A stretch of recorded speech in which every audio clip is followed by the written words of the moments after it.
Olá, pessoal. Voltamos agora à nossa segunda parte, né, do módulo 1, né? Então a gente continua falando da nossa relação com o dinheiro. Então a gente fez ali um apanhado em cima da BNCC com as nossas matrizes maristas e agora a gente vai falar um pouquinho da nossa relação com o dinheiro, tá certo? A ideia aqui, pessoal, é a gente trabalhar, entender que desde cedo os nossos estudantes eles começam a lidar com as situações que são ligadas ao dinheiro. E que essa aprendizagem, a aplicação, a movimentação, os conhecimentos práticos para trabalhar com as finanças, de organização de finanças, vai contribuir para uma melhor qualidade de vida desses nossos estudantes, sobretudo sob o ponto de vista financeiro mesmo. A gente é sabido e, infelizmente, não faz parte do nosso cotidiano, da maioria dos nossos estudantes, a busca por essas informações que auxiliem na gestão, né, das suas finanças.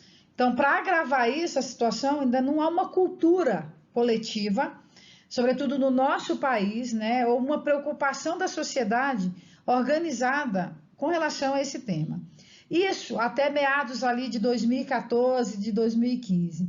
Então, no Brasil, surge ali a questão do CONEF, o Banco do Brasil começou a fazer essas discussões, alguns autores já falavam sobre isso, mas essa organização só começou de verdade a ser pensada mesmo ali de 2014 para cá. E com a nova BNCC ali de 2018, isso foi muito enfatizado, né? Tanto do ensino fundamental quanto do ensino médio. Essa preocupação em se organizar, em preparar nossos estudantes para o trabalho com educação financeira, para o trabalho de planejamento para a vida, de um projeto de vida. E aí a gente, talvez esse desinteresse tenha ocorrido aí pelo fato da gente achar que a gente já sabe muito, né, sobre o dinheiro. Isso pode trazer uma sensação de que a gente domina o assunto. E os nossos estudantes, nem mesmo a gente, enquanto adulto, fomos preparados para trabalhar com isso, né? A gente sempre tem notícia de um colega que tá, né, que endividou-se por um motivo de saúde. A gente não tem o costume de guardar, de poupar. A grande maioria do brasileiro em geral não tem, né? E, então, nossos estudantes precisam aprender a administrar melhor os recursos financeiros. Então, assim, imagina aí a gente preparando esse estudante para que ele se organize, para que os projetos deles realmente se realizem de maneira concreta, economicamente pensando, né? São sonhos e a gente precisa se planejar, ele precisa entender isso desde cedo. Lá nos anos iniciais, esse projeto de vida é influenciado quando a gente trabalha os conceitos do gasto, de perda, de ganho, quem ganha mais, quem ganha menos. No ensino fundamental, a gente trabalha esse contexto com taxas, com juros, com tudo mais, e no ensino médio desemboca no nosso projeto de vida, tá certo? E quando a gente pensa nesse projeto de vida, a gente está falando de sonhos, né? E assim, a gente está pensando em que possibilidades isso pode trazer. Então, quando a gente fala de educação financeira, a gente está falando de equilíbrio de finanças pessoais, a gente está falando de um preparamento para imprevistos financeiros, pessoais e familiares.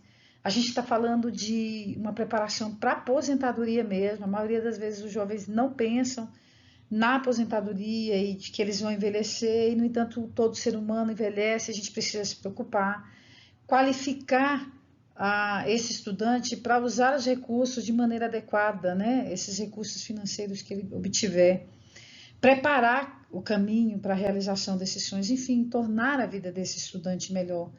Então, assim, possibilitar a realização do projeto de vida. E aí, mas o que, que o dinheiro vai ter a ver, que relação tem com esses sonhos, né?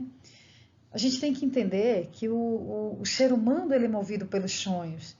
Então são esses que é isso que vai trazer esperança, que vai ter motivação para eles. Então são os nossos sonhos que vão acabar norteando os nossos desejos, né?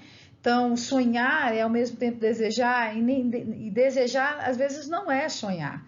Sonhar é uma coisa mais ampla, eu me projetar, são desejos de futuro, são anseios, né?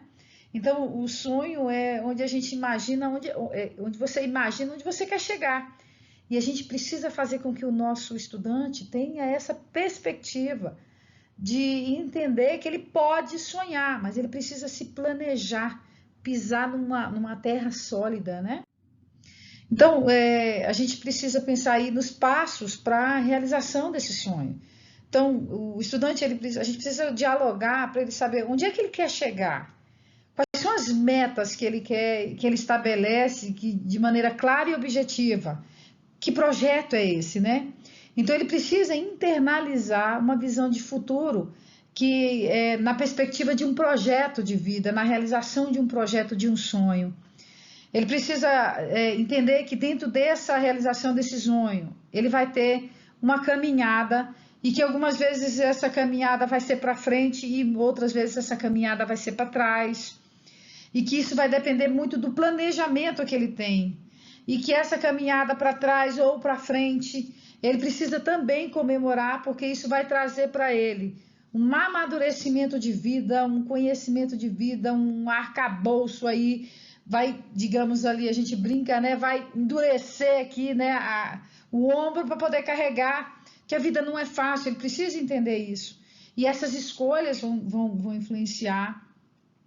Ele tem que ficar numa linha ali entre um equilíbrio e a emoção, onde ele tem que se preocupar em por que ele vai gastar e se aquilo ali vai fazer bem para ele, o que ele está tentando tapar quando ele compra algo que ele não pode comprar. A gente vai discutir isso aí um pouquinho mais à frente. A gente está falando de status, o meu consumo é por status ou é por necessidade. Ele entender que status e necessidade e desejo não são coisas. São coisas completamente diferentes. Status, acho que a palavra aí seria entre aspas assim, eu quero mostrar para o mundo que eu tenho algo, mas aquele algo não é necessário para mim na minha vida naquele momento. A necessidade é aquilo que eu tenho que comprar, que eu preciso, é para sobrevivência, é algo que eu realmente estou precisando, que seja para trabalho, para escola, para a vida, né? E o desejo, ele entra muito ali na linha do status, né? Eu desejo comprar, eu posso desejar comprar um imóvel, por exemplo, uma casa. Então é um desejo que ao mesmo tempo é uma necessidade, mas eu posso desejar comprar, sei lá, um computador última geração, sendo que que não fosse última geração me atenderia. Então assim, a busca entre esse equilíbrio entre querer e poder, tá certo? E aí a gente precisa que esse estudante entenda que não é errado você querer as coisas, mas que não sejam estritamente essenciais. Às vezes a gente quer fazer ali, digamos assim, um afago, né? Você quer gastar um pouco mais. É normal a gente ter desejos e é dentro das suas posses. A gente tem que se planejar para comprar um produto e serviço que vai satisfazer esses desejos. Entretanto, ele precisa ter em mente que o consumo não pode ser movido apenas pela emoção, ou pior, pela emoção imposta por meio de uma propaganda ou imposição social, como a necessidade de manter um status ou coisas desse tipo.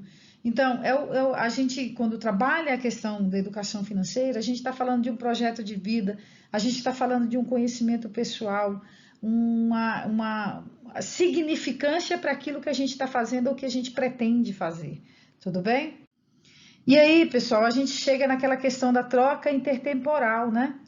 Então, vou dar um exemplo aqui muito simples. Olha, do ponto de vista financeiro, a gente pode falar aqui, se você gastar muito dinheiro no presente, você vai poder ter problemas no futuro. Ou seja, ou de forma contrária, né? Você pode gastar menos dinheiro hoje para ter mais dinheiro amanhã.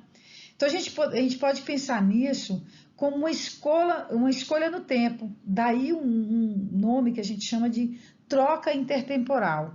É eu pensar que toda ação tem uma consequência, né?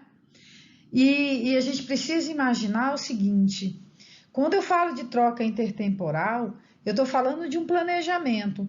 Então, eu posso ter uma parte de um valor e não posso ter a outra parte. E aí, naquela ânsia de obter aquele objeto, eu pensar na questão de comprar, pegar emprestado, e aí eu posso entrar em situações bem complicadas, tá? Que a gente vai ver no nosso próximo módulo, tá bom? Nesse módulo a gente trabalhou com os referentes da IDA, do Banco do Brasil, da Brasil, muito Lorenzato, tá certo? O Kiyosaki também, que fala de pai rico e pai pobre. Então, assim, foram referenciais bem interessantes pra gente. Então, assim, eu aguardo vocês agora para fazer a atividade, é uma atividade muito tranquila, né? Que você vai fazer uma discussão muito tranquila para a gente enviar.